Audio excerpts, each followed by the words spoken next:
waxaan xasuustaa maalin sanadkii hore aan u maleynay bishii November bishii diyaarad baan ka raacnay Djibouti waxaan u soconaa Addis Ababa Ethiopia Airlines maalmaha diyaaradda raaci doono muddo 5 bilood laga joogana diyaarad baa ku dhacday Ethiopia dhexdeeda oo 150 qof ay ku qudbeeshay waad maqashay ma maleyn ya 100 dar dhabayna la fadhiisatay dad baa naga raacay dadna hadana safarkii baa sii wadanay ilaa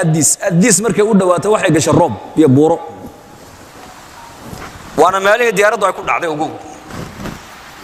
way garirtay markaa kursigan aan u fadhiyaa kitaab quraan aan iska akhrisanaya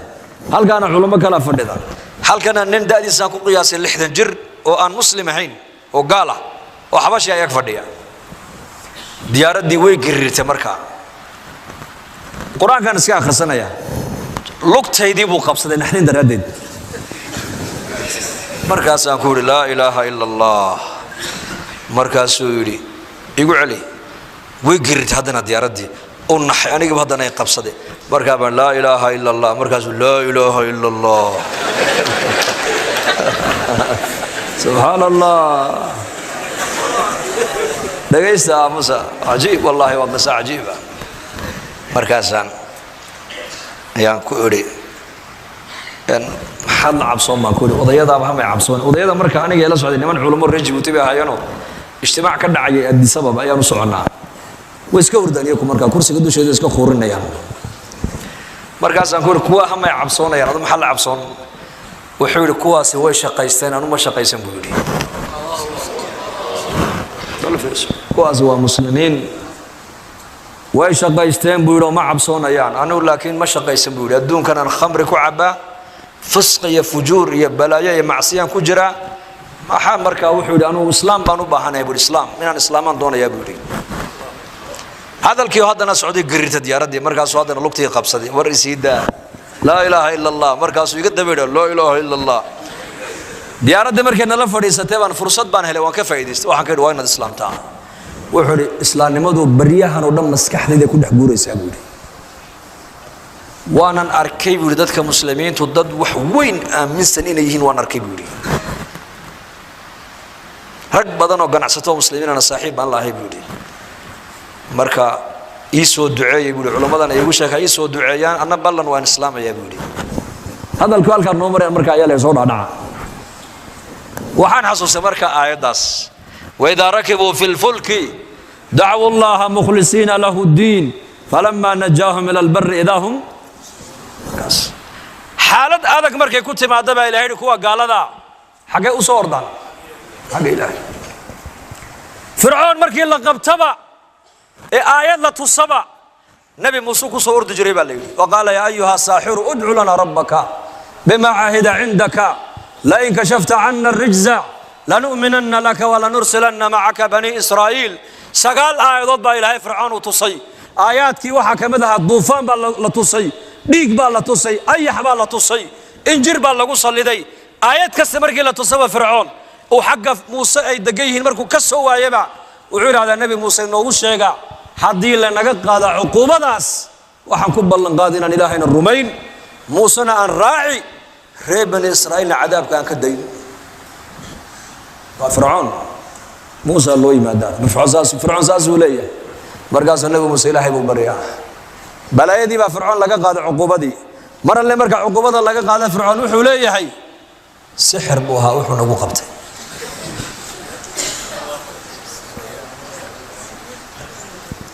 لا إله إلا الله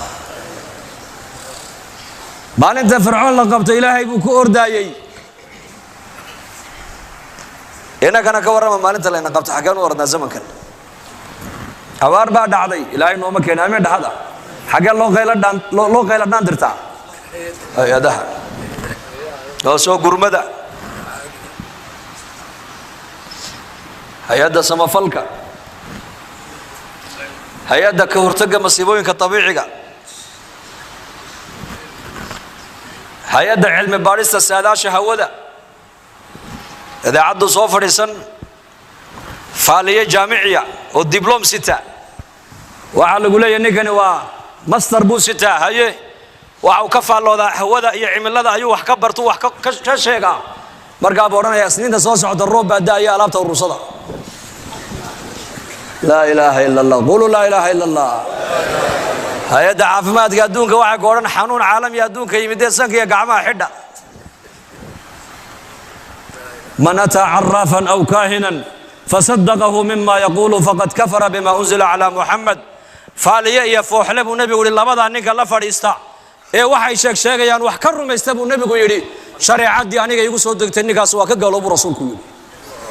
faaliyihii aad taqaanay mahayna faaliye casriya soo baxay iimaankaaga ilaalsho laa ilaaha ila allah ilaalsho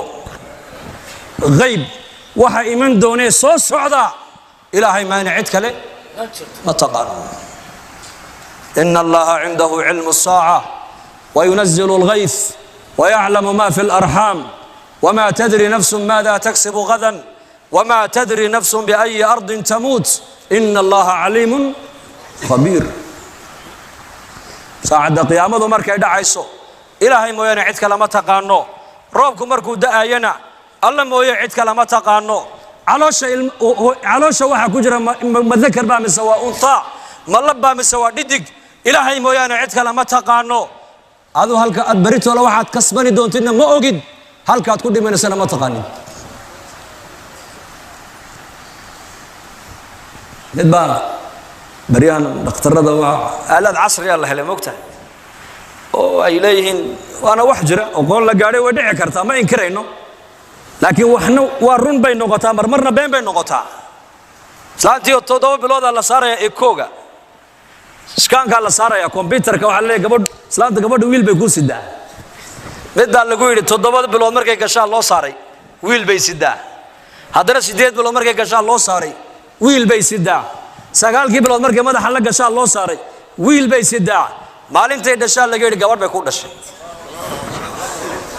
oo dagaalamay wuxuu yiri islaanteedu wiil bay sidee halka soo dhiga waadii badisheenay waa waxba lagu ma bedelin yaa miskiin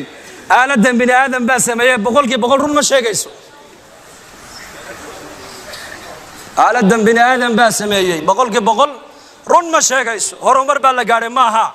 masaa'ibtii bini aadamka masaa'ibtii u qarsoonayd baa banaanka maanta loo soo dhigay caalamka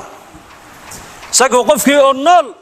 ayuu nolosha ku dhintay qofku markii la yidhi dhiikar baad leedahay oo sokor baad leedahay oo macaan baad leedahay oo subag baad leedahay oo kansar baad leedahay uba dhintayba isagoo nool buu qofku dhintayba barigii horena hee aalaadkan maanta wax iktishaafaya ee teknolojiga aan ku sheegayno ma jirayn qofku uu iska noolaan jiray uu iska bukoon jiray uu iska sakaraadi jiray uu iska dhimani jiray ma tahay misama wala macaan buu ka baqaa wala subag buu ka baqaa baa la sheegay qurbaha la geeyo wadanada Mareykanka marka lagu tuuro Soomaalida markaaba dhakhtar baa la geeyaa waa la check-gareeya check-up baa lagu sameeyaa markaas la yidhi oo dhakhtarkii uu yaabay cholesterol baad leedahay markaas war muxuu yidhi ii sheega markaas la subag baad leedahay subag badan markaas alxamdulillah marba hadda dufan leeyahay buu war wadan waxaan haysanay dadku tabiica tabiica ku nool yihiin oo iska noolaanayaan oo hadday bukoodana sadaqada bixinayaan oo ilaahay ay baryayaan oo quraanka isku daweynayaan nin dhanbaad arkaysa masjidka sare kaco ku oranaya war maalmahan waa yar xanuunsanay faatixada hal ay maro ilaahay ducada muslimiinta uu aqbalaa horumar baa la gaaray horumar lama gaadhine masaa'ibtii jirtay qarsooneed baa banaanka lagu soo saaray maanta dadka iyakoo nool ayay qalbiga ruuxaaniyan iyo moraaliyan wayba dhisan yihiin dadku maanta fanarjac ila allah ilaahay baan u noqonaynaa koonkan ilaahay baa ka taliya waxa soo socda ilaahay maana cid kale ma ogo wixii ilaahay qadaray maana adduunka wax kale kama dhacayaan ilaahay ku xidhno yaan xariga ilaahay laga jarin sheekha yiri gaaladu barigoor waxay nagu soo qaadeen ghazwal fikr maskaxdeena naga soo duuleen hadda bariyahan waxa bilaamay ghazwal aqeedah in qofka aqeedadiisa iyo iimaankiisa laga dagaalamo aaminaadi ilaahay aad ku kalsoonayd ee quraanka aaminsanayd ee ilaahay tabaaraka wa taala nidaamkiisa aad ku xidhnayd ayaa la rabaa in laga gooyo dadna lagu xidhan nidaamka iyagu ay sameysteen marka waa inaad tiraahdaa yaa sheekh annagu muslimiin baan nahay isku aragti ma nahay isku aragti ma nihin insha Allah dhahada qolo insha Allah dhahada xaajadeena baahideena yaanu sheeganayna allah ubadkeena ilaahay baan baraynaa ubadkeena quraankaan baraynaa haweenkeena asturka ayaan baraynaa dadka muslimiintu waa walaalo waxa walaalo ka dhigtay waa laa ilaaha illa allah muhammadun rasuulullah wanaagaan ummadda ugu yeedhana wanaag waa maxay wixii shariicada islaamku ay ku fartay waa wax adiga maslaxad ku ah runta sheeg bay ku leedahay maslaxadu runta dadkoo dhan baa kugu jeclaan beentana dadkoo dhan baa kugu nicay ballanta buuxi bay shariicada islaamku ku leedahay ballantana ha buuxin bay ballantana ha jabin oo ballan baajiyaha noqon bay ku leedahay qofka ballanta buuxiya dadkoo dhan baa jecel qofka ballan baajiyahana